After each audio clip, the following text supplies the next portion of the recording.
We're going to continue on with this portion of the praxis exam that looks at common computational procedures in estimation. We will start with rational number multiplication. If we're going to use a standard algorithm to multiply rational numbers, it tells us that we would multiply straight across, or multiply the numerators and multiply the denominators.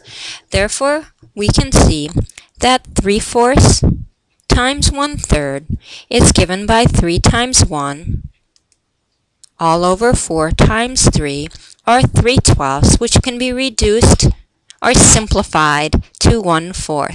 One way that we can look at rational number multiplication is we start with our whole.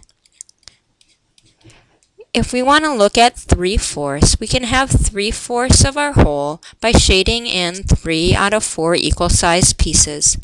Then we could look at what is 1/3 of 1/4, splitting our whole into 3 equal-sized pieces and shading 1/3.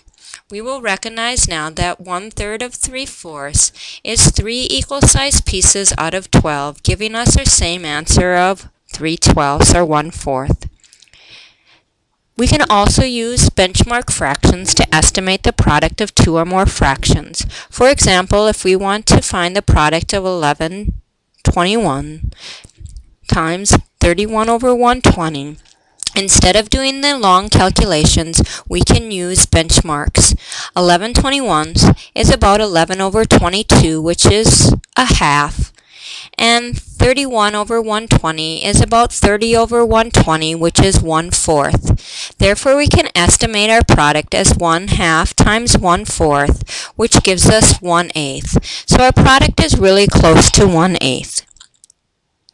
If we want to multiply decimals, one way to multiply decimals is to change them into their fraction form. We know that 0.4 or 4/10 is written in the fraction 4 over 100, and 52/100 or 0.52 is 52 over 100. Then we can multiply across the numerators. 4 times 52 is 208, and 10 times 100 is 1,000. Therefore, we get 208 divided by 1,000, and dividing by 1,000 tells us that we take our numerator and move the decimal place 3 places to the right, giving us 208 thousandths or 0.208. This is kind of a way that we can look at the standard algorithm for multiplication of decimals that says first we just multiply them as if they were whole numbers, and then we move that decimal place the number of places by taking the sum of the places in the first, that's 2, plus that 1 place, moving that decimal 3 places to the right. We can also use benchmark decimals in order to find the product. We have 4/10, which we don't need to find a benchmark for, but 52/100 is about a half. So 4/10 times 5/10 is 2/10, which gives us our estimate.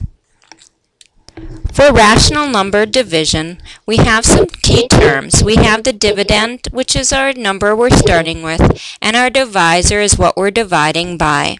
When we divide fractions, we're really asking ourselves how many 2/3 will fit into 1 3/4. The standard algorithm for division or to divide fractions states that we're going to multiply by the reciprocal of the divisor. Therefore, 1 3/4 divided by 2/3, while 1 3/4 as an improper fraction is 7/4.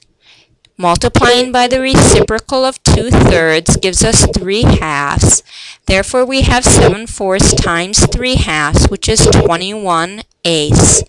And 21/8 can be written as, well, let's see, 8 goes into 21 twice, giving us 5 left over, so 2 5/8. To divide decimals, we can divide in their fraction form. So 3 2/10 divided by 4/10 can be written as 32/10 divided by 4/10. We're going to multiply by the reciprocal of the divisor, giving us 32/10 times 10/4, which would provide us 32 over 4, which gives us 8.